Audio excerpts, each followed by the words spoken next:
Oke, jumpa lagi pemirsa di acara Seruput Kopi. Saya Eko Kuntadi dan Saya Syafiq Hasim. Syafiq Hasim ini doktor kajian ilmu keislaman dari Freie Universitas Berlin, Jerman. Sekarang beliau ngajar di UIN Jakarta dan juga salah seorang pengurus PBNU. Nah, teman-teman semua, kita bicara soal topik halal. Nah, sebelum kita bicara soal halal, kita cobain dulu yang halal. Mas Syafiq, silakan ngopi dulu kita agar mantep ngobrolannya hari ini. Wih, luar biasa ya. Nah, teman-teman, kemarin ada banyak kasus tentang makanan halal yang menjadi heboh. Ada satu toko roti yang menolak untuk menuliskan selamat ulang tahun, selamat Natal di rotinya karena katanya dia lagi dalam proses mendapatkan sertifikasi halal. Juga belum lama ini ada isu bahwa sebuah restoran seafood juga menolak pengunjungnya untuk membawa kue tart karena katanya sedang dalam proses sertifikasi halal. Saya nggak tahu apakah kalau seandainya mereka membawa kue tart, kemudian sertifikasi halalnya tertolak atau gimana, saya nggak tahu. Tetapi kita akan ngobrol sama Mas Syafiq Hasim ini. Saya ingin tahu dulu, sekarang ini kan sertifikat halal kemarin kan MUI kan, yang pegang, yang mengeluarkan inisiatif masyarakat lah ya, kita hitung. Sekarang sudah ditarik menjadi negara yang mengelola. Mas Syafiq melihat ini gimana ini? Sekarang negara yang ngurusi soal halal dan haramnya makanan ini. Ya, ini berarti terjadi pergeseran tentang proses syariatisasi. Proses syariatisasi. Ya, yang dulunya mungkin banyak diinisiasi oleh masyarakat, civil society, sekarang diambil alih oleh pemerintah, khususnya dalam bidang makanan halal dan juga dalam bidang ekonomi halal. Ekonomi halal sejak tahun 2008 pemerintah sudah mengeluarkan undang-undang. Sekarang ekonomi produk halal sejak 2014 undang-undangnya dikeluarkan, tapi undang-undang itu baru dilaksanakan 2019 per Oktober tanggal 17 kalau tidak salah. Artinya bahwa dukungan negara terhadap proses syariatisasi memang terlihat dalam konteks ini, dan ini merupakan sesuatu yang menurut saya agak setback ya. Setback maksudnya gimana? Ya, artinya negara jadi mengurusi hal-hal yang berkaitan dengan keyakinan kelompok tertentu. Buat masyarakat, norma kelompok tertentu. Buat masyarakat ini gimana, Mas Syafiq? Kita lah, saya sebagai Muslim ini atau Anda sebagai Muslim ini gimana?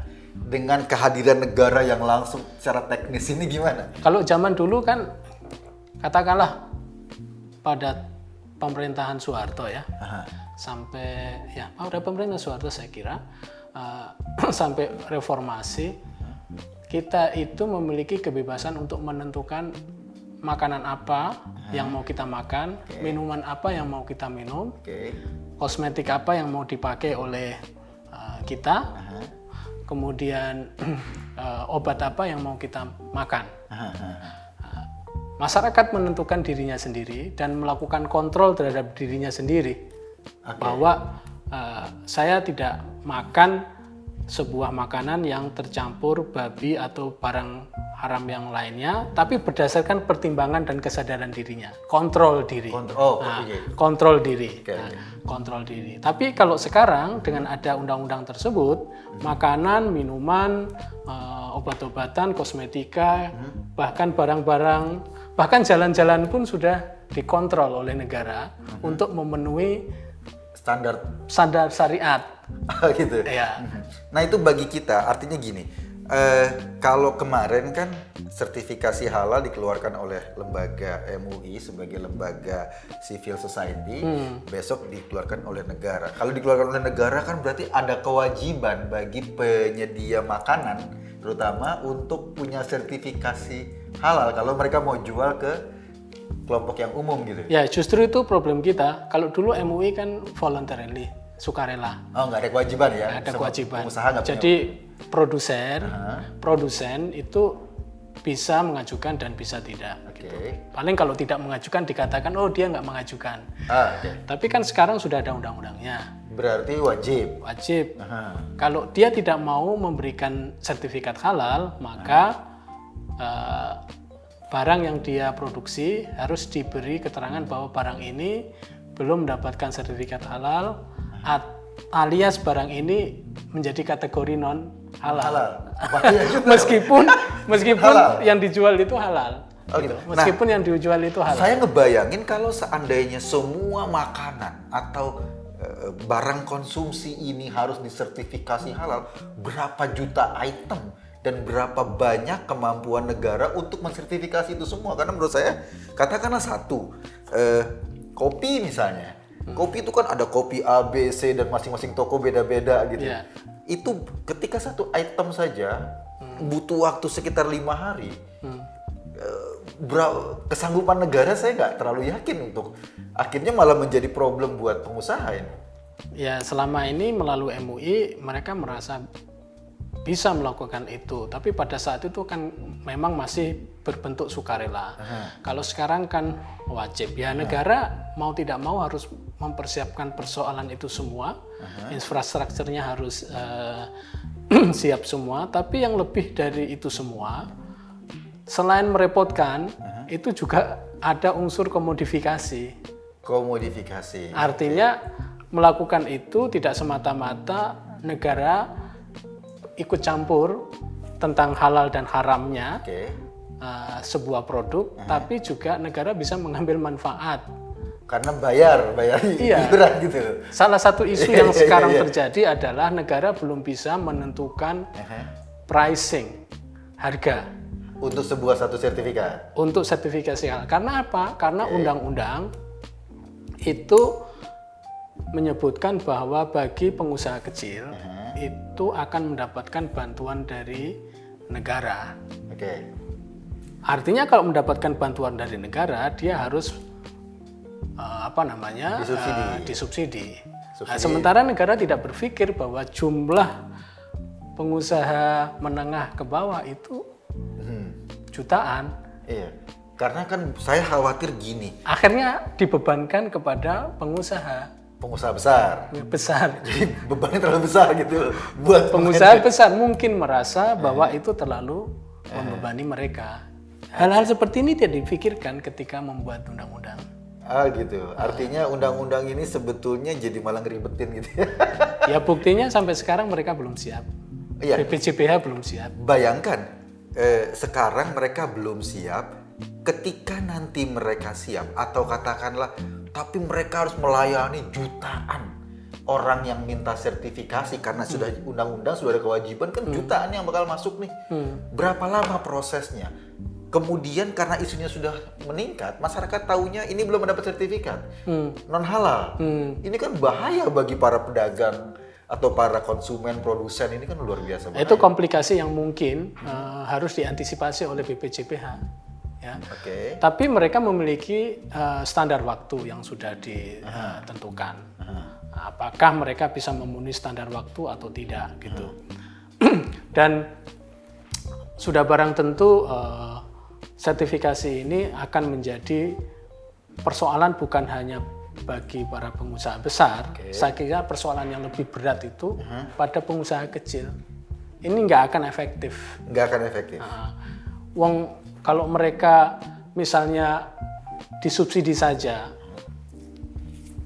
dengan membayar 1 juta misalnya, ya, itu pun 1 juta bukan sesuatu yang mudah buat tukang bakso, apa dan lain sebagainya itu. Itu bayangkan kalau sampai tukang bakso, tukang pecel lele, tukang pecel, tukang apa semua cendil itu harus dapat sertifikasi halal. Saya nggak bisa ngebayangkan bagaimana kerepotan negara ini ngurus itu semua. Jangankan sertifikasi halal, BPOM lah. Kan nggak semua makanan kita sudah tersertifikasi BPOM. Sampai sekarang dan sudah berdiri kapan tahu gitu. Ya, akhirnya akan seperti itu. Akhirnya bahwa setiap undang-undang yang kita buat ternyata pada tingkat pelaksananya tidak bisa maksimal. Karena apa? Karena dalam pembuatan undang-undang kita tidak melakukan studi yang cukup mendalam.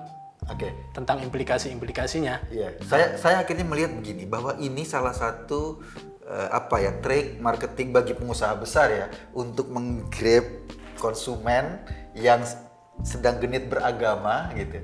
Kemudian kalau ini cuma jadi sebagai target trik marketing dan kita tahu katakanlah di birokrasi ini ada misalnya gini. Usaha sertifikat halal itu biayanya katakanlah 5 juta. Tapi karena pengusaha pengen cepat, Lebih lah, sekarang sekitar 10 sampai 12 juta. Tapi karena pengusaha ini pengen cepat, dia pakai jalur cepat. Dia bayar calo, dia bayar sesuatu untuk dapatkan sertifikat halal.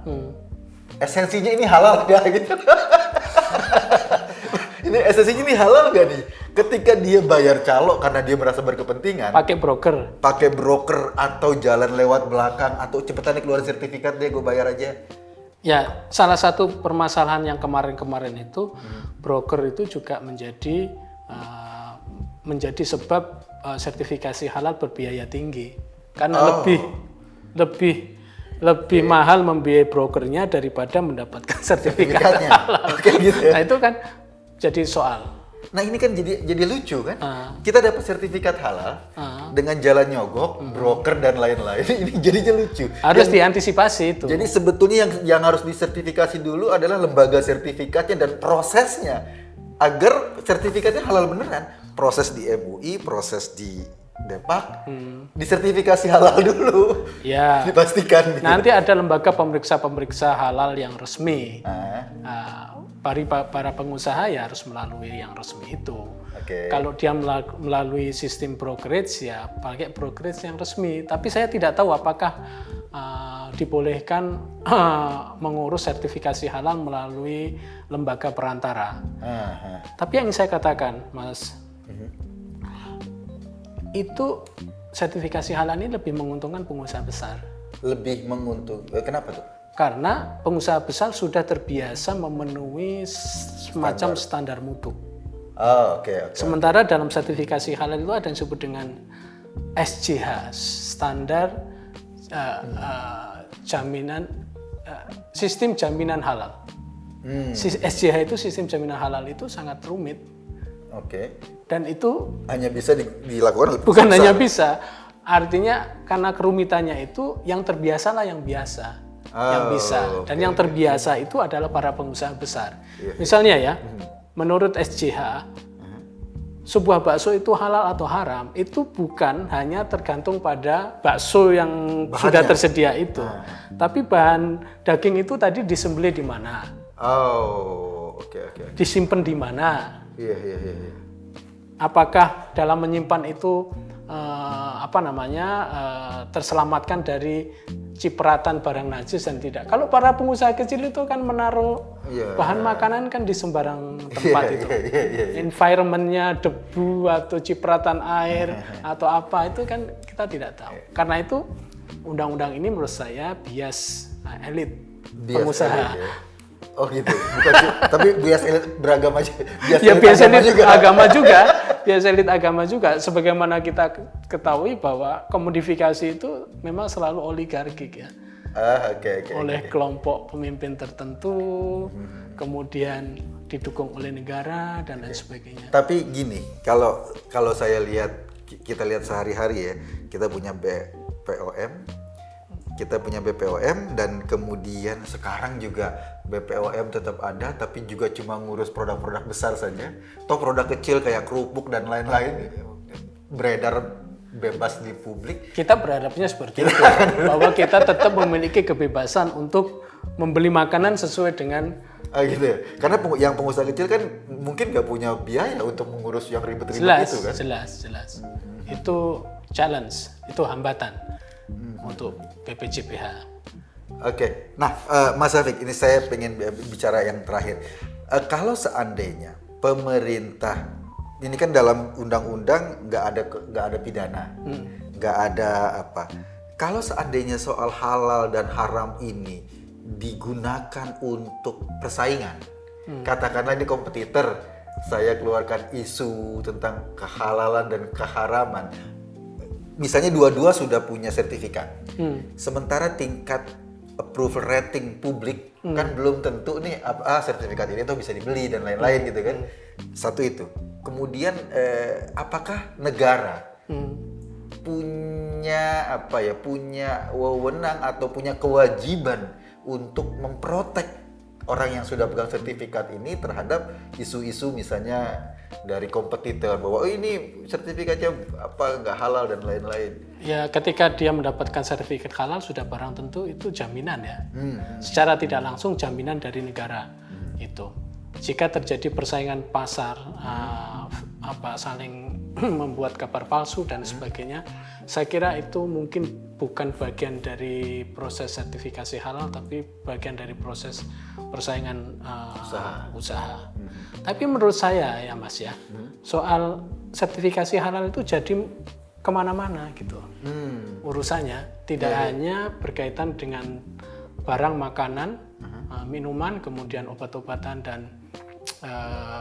kosmetika, tapi sudah merambah ke ke barang-barang keras, kulkas, televisi, dan sebagainya. Halal. Dan juga pada turisme.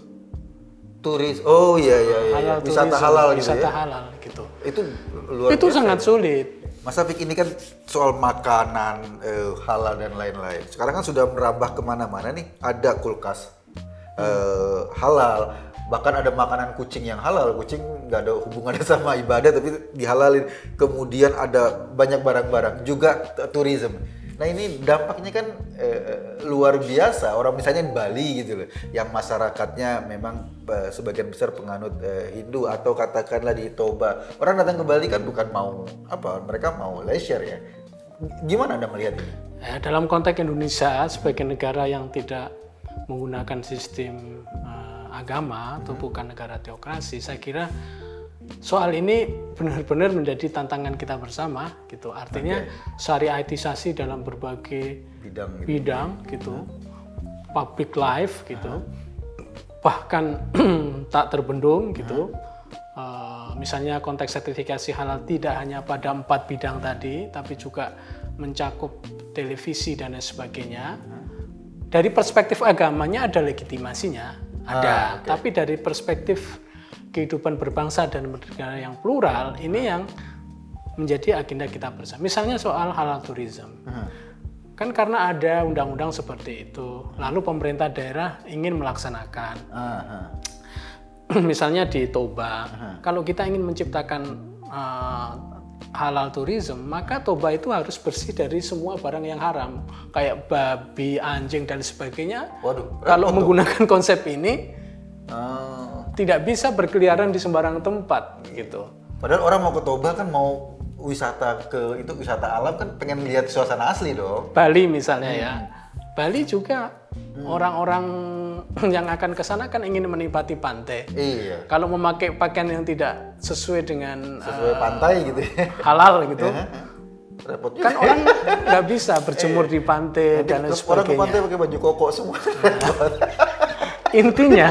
Intinya menurut saya pelaksanaan jaminan produk halal ini atau pelaksanaan undang-undang sertifikasi halal ini harus dalam konteks halal tourism ya, harus melihat konteksnya, tidak bisa diseragamkan.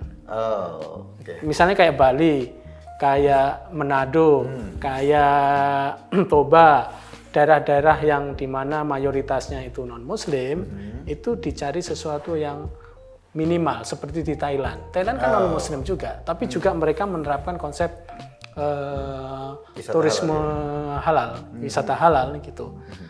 Apa? Misalnya ya sudah disediakan hotel yang halal, makanannya dan sebagainya. Warung-warung juga ada. Jangan sampai ngurusin sesuatu yang semuanya terlalu luas, gitu ya. Terlalu luas. Nanti malah jadi seperti kontraproduktif. Menegakkan syariah di tempat yang nggak semestinya ya. Kontraproduktif. Oke, Mas Afik, terima kasih. Kita sudah banyak mendiskusikan soal halal, haram. Saya membayangkan kalau seandainya ini kebiasaan kita undang-undang dieksekusi secara benar, akan banyak kerepotan. Yeah. Tapi biasanya di Indonesia ini undang-undang nggak kayak gitu. Kita bersyukur biasanya undang-undang tuh eksekusinya di lapangan masih babak belur. Jadi dengan kondisi undang-undang halal ini mudah-mudahan juga masyarakat nggak terlalu dibebani seperti kewajiban untuk membuat produknya halal itu akan sangat dan sertifikat halal akan sangat merepotkan bagi pengusaha-pengusaha kecil tadi kata Mas Syafiq. Terima kasih Mas Syafiq. Sama-sama Mas. Terima kasih teman-teman yang sudah menyaksikan. Sekali lagi Mas, serobot kopinya dulu Mas. Oke. Thank you, sampai jumpa.